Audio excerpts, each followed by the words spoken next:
Assalamualaikum warahmatullahi wabarakatuh.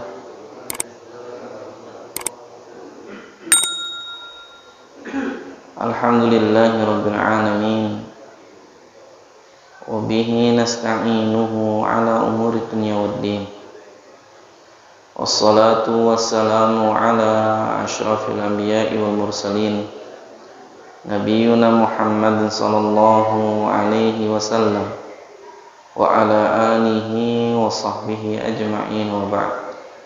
Rabbi shrah li sadri wa yassir li amri wahlul 'uqdatam min lisani yafqahu qawli. Puji syukur kehadirat Allah Subhanahu wa taala yang dengan izinnya pada kesempatan malam hari ini kembali kita dipertemukan oleh Allah Subhanahu wa taala di rumahnya yang mulia, melazimi kewajiban yang telah Allah tetapkan kepada kita, yang kemudian dilanjutkan dengan bermajlis ilmu yang mudah-mudahan menjadikan kita termasuk di antara golongan hamba-hambanya yang ditakdirkan masuk surga. Salat dan salam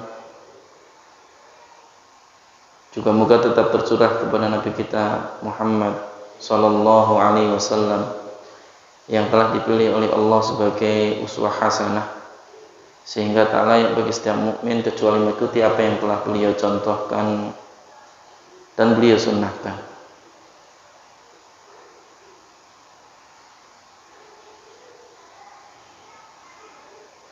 Jamaah yang dimuliakan oleh Allah Subhanahu wa taala, Allah menyebutkan di dalam Quran surat Al-Qalam ayat yang keempat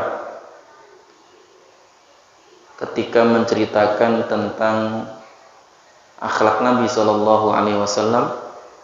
Allah mengabadikan dengan kalimat wa innaka la'ala khuluqin 'azim.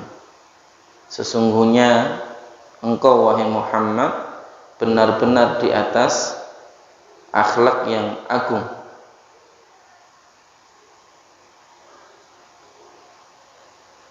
Kalimat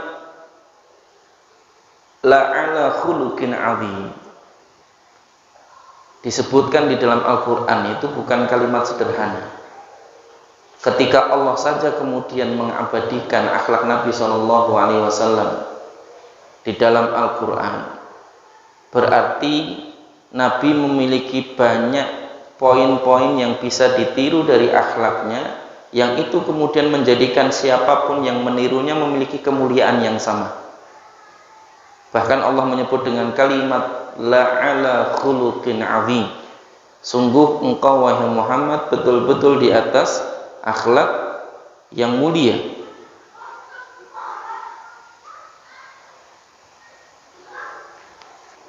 Ada sebuah buku yang istimewa, Pak. Terdiri dari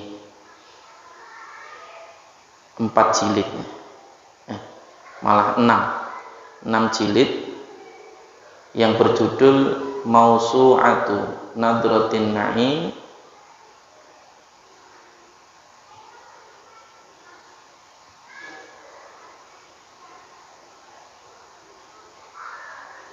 fi akhlaqir Rasulil Karim. Ensiklopedi tentang akhlak Nabi sallallahu alaihi wasallam. Itu sampai dituliskan dalam 6 jilid hanya untuk meringkas tentang akhlak-akhlak Nabi sallallahu alaihi wasallam yang disebutkan di dalam Al-Qur'an, disebutkan di dalam hadis, kemudian disebutkan di dalam perkataan para sahabat. Semuanya ada terangkum di situ, Pak. Jadi tema malam ini butuh berapa lama kita? Ada lebih dari 6 jilidnya. Orang khusyuk fi shalah saja cuman 1 buku tipis nggak selesai-selesai itu. Dan ini bagian dari yang kemudian menjadi penting untuk kita jadikan sebagai pelajaran istimewa bagi kita ketika kemudian Aisyah radhiyallahu anha itu menyebut tentang akhlak Nabi. Ketika beliau ditanya tentang bagaimana akhlak Nabi, kemudian Aisyah mengatakan fa inna khuluquhu Al-Quran, sesungguhnya akhlak Nabi itu adalah Al-Quran. Maka bagian dari yang kemudian juga penting untuk kita pelajari, selain kita mempelajari hadis, adalah mempelajari Al-Quran, supaya kemudian kita lebih banyak mengenal tentang Nabi kita. Karena salah satu di antara bagian dari yang penting untuk dipelajari oleh seorang muslim itu ada 3. Yang pertama adalah ma'rifatullah, apa yang kemudian menjadikannya mengenal Allah Subhanahu wa ta'ala. Yang kedua ma'rifatun nabi, bagaimana kemudian dia mengenal nabinya. Dan yang ketiga adalah ma'rifatu dinil islami bil adillah, mengenal Islam berdasarkan dengan nas atau dalil yang kemudian disebutkan di dalam Al-Quran maupun hadis. Itu hal yang minimal diketahui oleh seorang mukmin. Dan ini bagian dari yang kemudian penting untuk kita perhatikan. Apalagi momen hari ini masih di bulan Rabiul Awal, terlepas dari perbedaan pendapat para ulama tentang kelahiran Nabi, apakah tanggal 12 atau tanggal yang lain. Tapi yang jelas bulan ini, bulan Rabiul Awal, itu adalah bagian dari bulan yang istimewa karena di sana Nabi SAW dilahirkan. Dan salah satu di antara perkara yang paling pokok di dalam memperingati maulid itu, ya, di dalam memperingati maulid itu bukan tentang perayaannya, bukan tentang bagaimana kemudian kita bersenang-senang memperingati maulid nabinya, tidak. Tapi yang jauh lebih penting dari maulid itu, ketika kemudian kita mengingat kelahiran Nabi, berarti kita sedang menyebutkan sosok yang paling mulia dari makhluk yang pernah hidup di muka bumi, yaitu Rasulullah SAW, tentang bagaimana sifat-sifatnya yang istimewa. Bahkan Nabi itu dikenal sebagai Al-Amin, orang yang amanah, jauh sebelum Nabi diangkat menjadi Nabi. Jauh sebelum Nabi Muhammad itu diangkat menjadi seorang Nabi. Bahkan ketika Nabi hijrah pun, itu Nabi masih memiliki titipan, ya, harta, titipan harta dari orang-orang kafir Quraisy. Padahal notabene mereka memusuhi Nabi, tapi kalau untuk urusan duit mereka percaya kepada Nabi. Penting nih Pak, istimewa kan? Musuh tapi dipercaya, keren itu. Sedangkan kita hari ini Pak punya duit, nitip temen aja nggak percaya Pak. Ya, kita ini hari ini punya duit, nitip temen sendiri aja nggak percaya kita, ya. Ya. Ini yang kemudian penting untuk jadi perhatian kita loh. Nabi itu dimusuhi oleh orang-orang kafir Quraisy, tapi ketika Nabi berhijrah, itu Nabi masih sempat menitipkan kepada Ali yang menggantikan beliau tidur di tempat tidurnya itu, bahwa ini punya fulan, ini punya fulan, ini punya fulan, ini punya fulan, kembalikan semuanya kepada mereka. Ya. Bahkan tali pengikat bungkusnya pun tidak berubah dari sejak awal dititipkan. Ya. Kalau kita ini bukan hanya berubah, berkurang. Ini yang jadi masalahnya. Gitu. Itu baru dari satu sisi saja. Belum lagi nanti dari sisi yang lain, seperti bagaimana kedermawanan Nabi yang kemudian disebutkan di dalam sebuah hadis, Inna Rasulullah SAW ajwadun nas. Sesungguhnya Nabi itu adalah orang yang paling dermawan. Wa ajwadu ma yakunu fi Ramadan. Dan beliau itu lebih dermawan lagi itu ketika datang bulan Ramadan. Itu Nabi. Nabi itu punya sesuatu Pak, nggak peduli bagus atau enggak, diminta dikasih Pak. Pernah suatu ketika Nabi itu memakai semacam mantel gitu ya, yang melindungi dari hawa panas dan juga hawa dingin. Ketika kemudian dilihat oleh seorang sahabat, wah mantelnya bagus sekali Nabi. lalu kemudian dilepas oleh Nabi Shallallahu Alaihi Wasallam, kemudian diberikan, ya sudah ini buat kamu.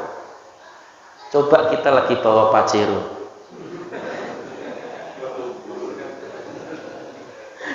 ya, kemudian diaruh-aruh seperti itu kan. Waduh, Masya Allah Pak Ustadz, mobilnya bagus sekali. Kira-kira sama nggak seperti yang kemudian dilakukan Nabi gitu. Dan itu bagian dari yang kemudian menjadi keistimewaan akhlak Nabi. Makanya Allah pun sampai memuji Nabi dengan kalimat wa innaka la'ala khuluqin azim. Sesungguhnya engkau wahai Muhammad betul-betul di atas akhlak yang mulia.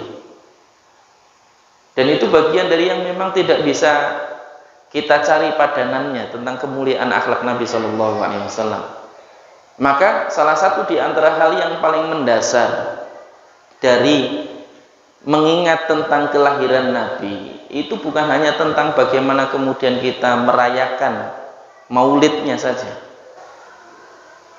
Yang lebih penting dari kemudian memperingati maulid Nabi itu adalah bagaimana kemudian kita meniru dan mengaplikasikan akhlak Nabi itu di dalam kehidupan kita. Bagaimana kemudian melaksanakan sunnah-sunnah yang kemudian telah dicontohkan dan diajarkan oleh Nabi kepada kita di dalam setiap amalan yang kemudian kita kerjakan. Dan itu bagian dari yang kemudian istimewa. Belum lagi nanti terkait dengan sunnah-sunnah yang lain, bukan hanya tentang sunnah fi'liyah dan juga bukan hanya tentang sunnah qauliyahnya saja, tapi juga nanti ada sunnah takririyah dan juga sunnah tentang sifat secara fisiknya Nabi Shallallahu Alaihi Wasallam. Kita ini kadang-kadang mau secara fisik saja udah menyelisih Nabi. Ya. Nabi itu dadanya bidang, perutnya rata. Kita ini perutnya udah enggak rata. Itu sudah menyelisih, itu sudah. Ya.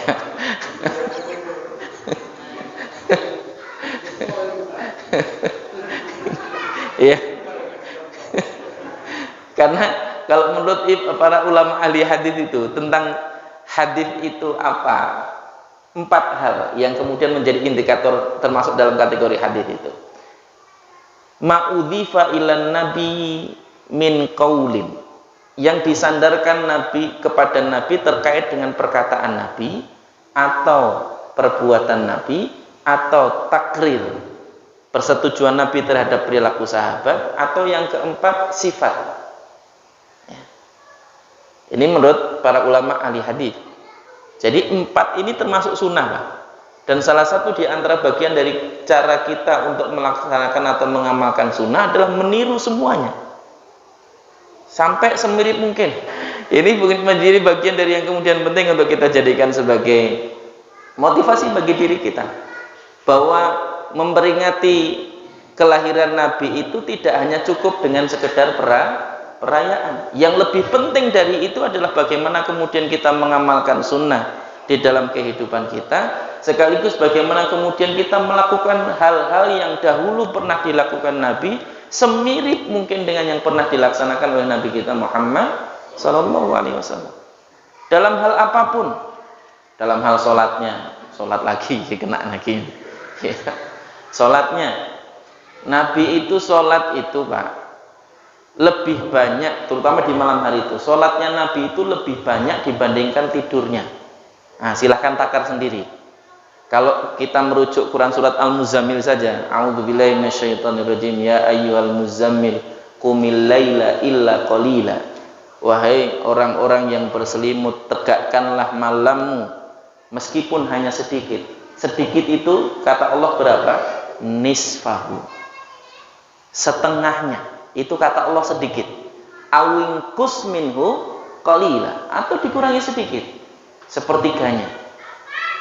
Auzid alaihi warattilil qur'ana tartila, atau ditambah sedikit menjadi 2/3. Itu kata Allah sedikit. Kalau kita lebih sedikit dari itu berarti pelit, Pak. Ini penting ini. Ya. Itu kata Allah sedikit. Itu contoh terkait dengan amalan ibadahnya. Tadi sedekahnya, sekarang sholatnya. Belum lagi tentang bagaimana kemudian kasih sayang Nabi SAW. Bagaimana kemudian Nabi itu adalah orang yang paling penyayang, baik kepada anak-anak ataupun yang lain. Dan ini bagian dari yang kemudian penting. Nah, kalau kita ini lihat anak-anak ribut dikit aja, woi, gitu kan langsung diam.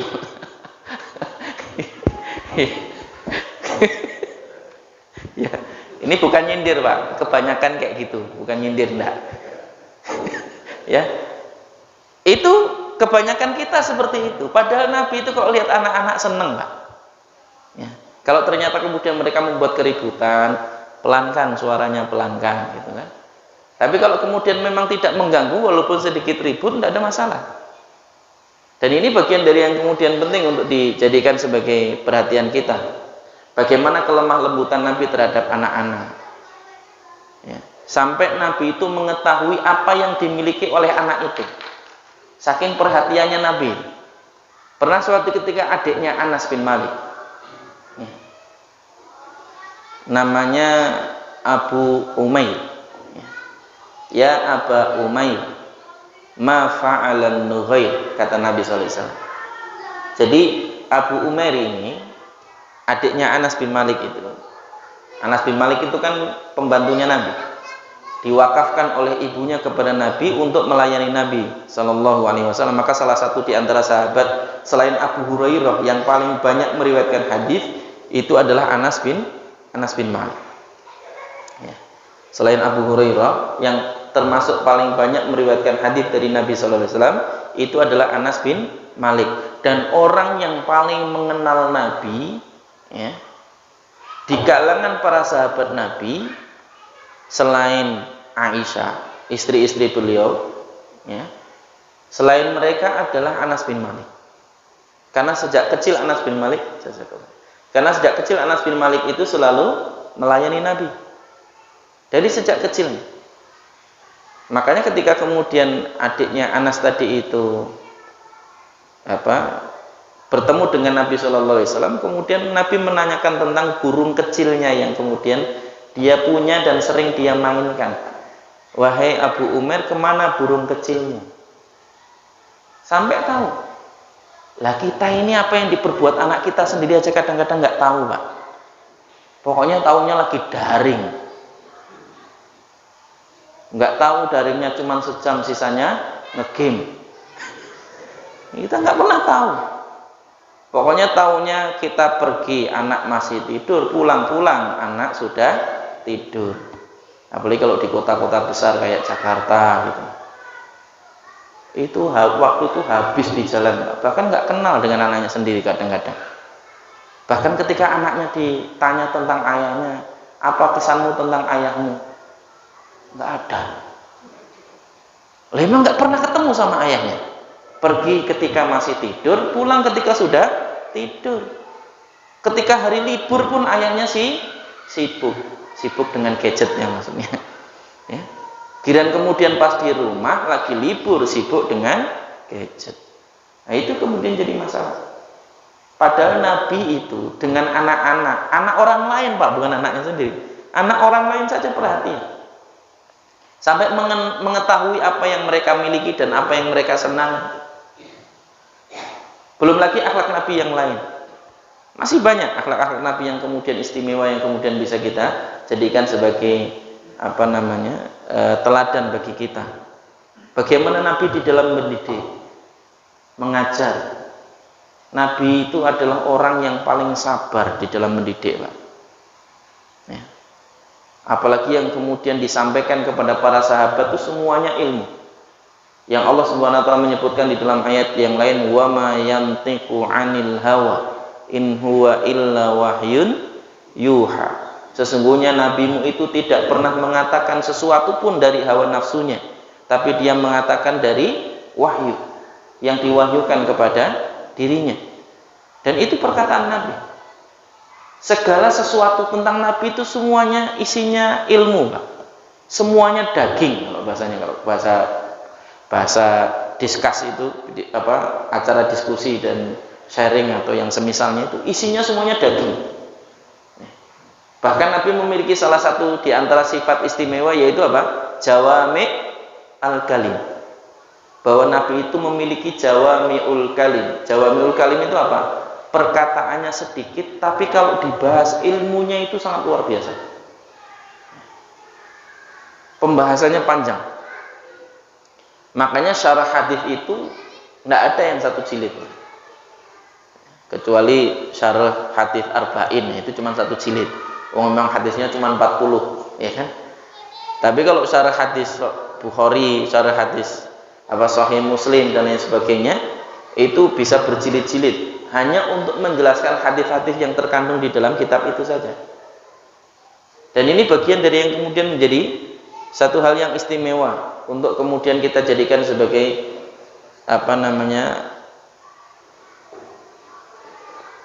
contoh bagi kita untuk kemudian kita aplikasikan itu di dalam kehidupan kita. Banyak yang bisa kita pelajari. Dari mulai cara minumnya, bagaimana kemudian makannya Nabi. Nabi itu makan nggak pernah milih. Kalau beliau nggak suka, beliau nggak makan. Dan salah satu di antara akhlak Nabi terhadap makanan itu adalah tidak pernah mencela makanan itu.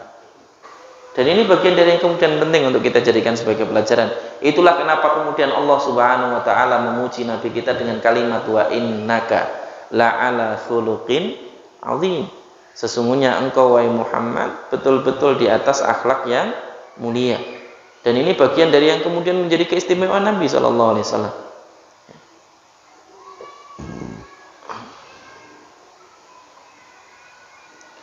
Terlepas dari perbedaan para ahli tafsir terkait makna wa innaka la'ala khuluqin azim, ya, dalam banyak nas disebutkan tentang bagaimana akhlak Nabi sallallahu alaihi wasallam, bagaimana kemudian kedermawanan beliau, bagaimana kemudian kesungguhan beliau, ya, bagaimana kemudian keseriusan beliau. Nabi itu bercandanya kadang-kadang.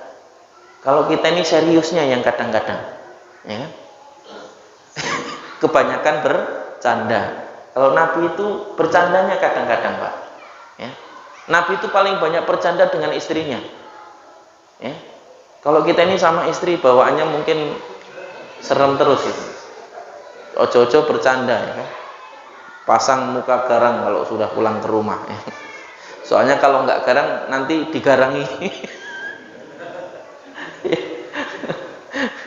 Dan ini bagian dari yang kemudian berbeda. Nabi itu kalau pulang ke rumah itu selalu membawa keceriaan tersendiri bagi istri-istrinya. Itu istrinya lebih dari satu loh, Pak. Loh, kita ini punya istri satu kok. Kalau pulang selalu bawaannya merengut terus, ya, nggak pernah memberikan keceriaan gitu. Apa karena satu itu? Si jiwa merengut kok.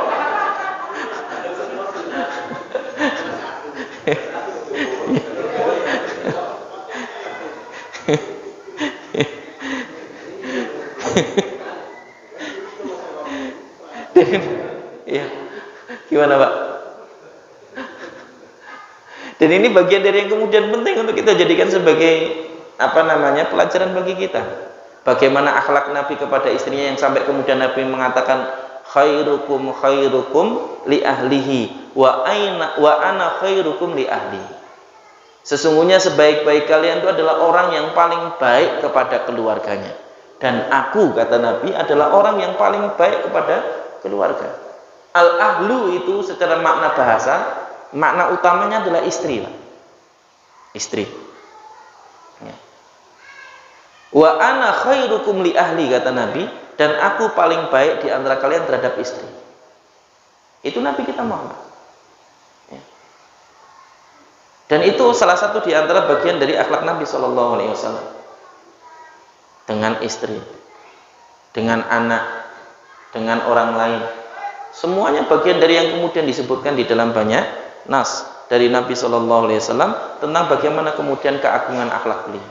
Hatta kepada musuh, Pak. Coba bayangkan, Abu Sufyan itu salah satu di antara pembesar Quraisy yang kemudian memusuhi Nabi.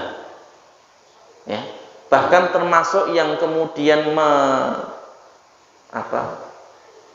menghasut, istilahnya menggerakkan orang-orang kafir Quraisy termasuk 10 kabilah orang Arab saat itu untuk memerangi Nabi, yang kemudian terjadi perang Khandaq. Ya. Itu salah satunya adalah Abu Sufyan. Tapi ketika Nabi datang ke Makkah dalam peristiwa Fatu Makkah, kalau peristiwa perang Khandaq itu kan Nabi dan para sahabat yang dikepung di Madinah. Kalau dalam peristiwa Fatu Makkah itu Nabi dan para sahabat yang mengepung Makkah, kebalikan. Ya.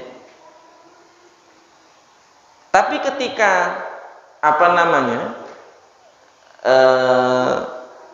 orang-orang kafir Quraisy itu mengepung Madinah, yang terjadi Nabi harus membuat parit yang besar supaya kemudian orang-orang kafir itu nggak bisa masuk.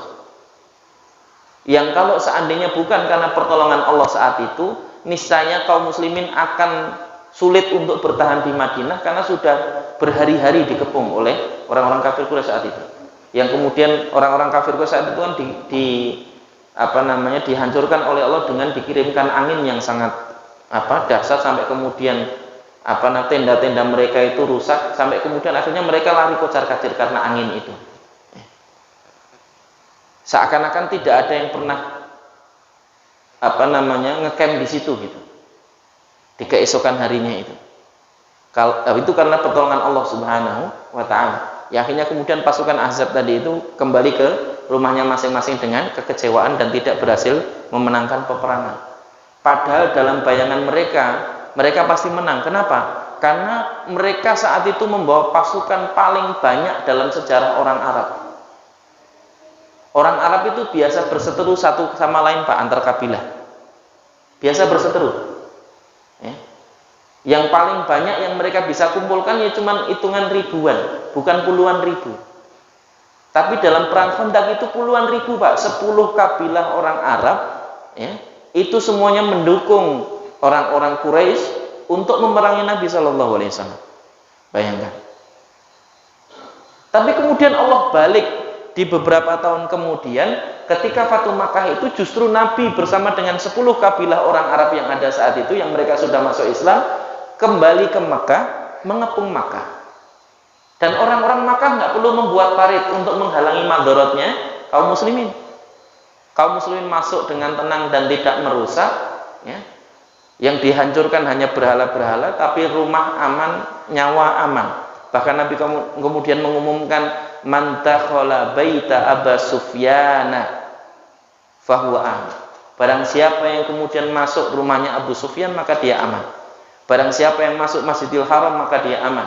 Barang siapa yang masuk ke rumahnya masing-masing, maka dia aman. Dan itu luar biasa yang kemudian dilakukan Nabi SAW, hatta kepada musuhnya, Pak. Bayangkan, Abu Sufyan itu sudah bertahun-tahun memusuhi Nabi, bertahun-tahun berusaha untuk mengalahkan Nabi dan kaum muslimin tadi. Tapi ketika dalam Fatu Makkah, Nabi dalam posisi yang lebih berkuasa saat itu, tapi Nabi tidak dendam. Bagaimana kemudian pemaafnya Nabi Shallallahu Alaihi Wasallam? Itu luar biasa. Belum lagi tentang kisah seorang Yahudi yang kemudian selalu meludahinya setiap kali beliau pergi ke masjid itu, ketika beliau masih di Makkah. Sampai suatu ketika dia dapati sudah beberapa hari sih nggak ada Yahudi yang biasa meludahi tadi itu. Ketika kemudian dicari tahu, ternyata dia sedang sakit. Bahkan Nabi lah orang yang pertama membesuknya ketika dia sakit.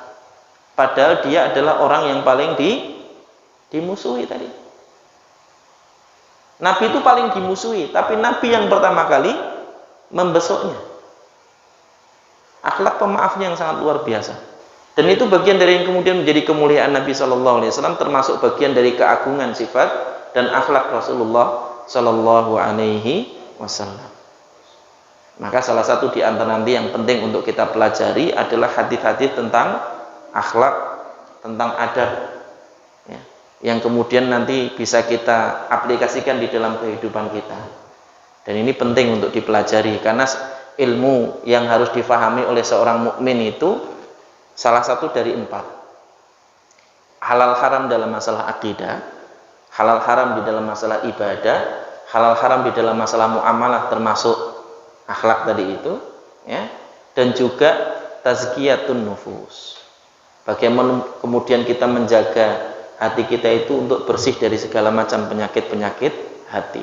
Itu 4 ilmu yang harus dipelajari oleh seorang mukmin. Ya, dari 4 itu sudah berapa banyak yang kemudian kita sudah pelajari. Cuman 4 Pak, nggak usah banyak-banyak. Ya. Dan ini bagian dari yang penting untuk kita jadikan sebagai perhatian kita, untuk menjadikan kita pribadi-pribadi yang lebih baik lagi, karena kita adalah umat Muhammad. Kalau kita berbuat tidak baik itu takutnya kita justru mempermalukan Nabi kita, Nabi Muhammad. Karena kita ini orang Muslim Pak, dilihat oleh orang-orang non Muslim itu. Apalagi kita di sini mayoritas. Dan ini bagian dari yang kemudian penting untuk dijadikan sebagai perhatian bagi kita. Bagaimana kemudian kita itu memperbaiki akhlak kita, memperbaiki perilaku kita sebagai bentuk perwujudan yang paling real dari memperingati kelahiran Nabi kita Muhammad Sallallahu Alaihi Wasallam. Dan itu yang lebih utama, ya, itu yang lebih utama daripada hanya sekedar sibuk merayakan tapi tidak ada faedah dan efek kedepannya apapun tidak ada. Ini penting untuk diperhatikan. Wallahu a'lam bishawab. Mohon maaf atas salah kata, salah ucap, salah tingkah. Wassallallahu ala nabiyyina Muhammadin wa ala alihi wasallam. Subhanakallahumma bihamdika asyhadu an la ilaha illa anta astaghfiruka wa atubu ilaik. Demikian, mudah-mudahan bermanfaat. Wabillahi taufiq wal hidayah. Assalamualaikum warahmatullahi wabarakatuh.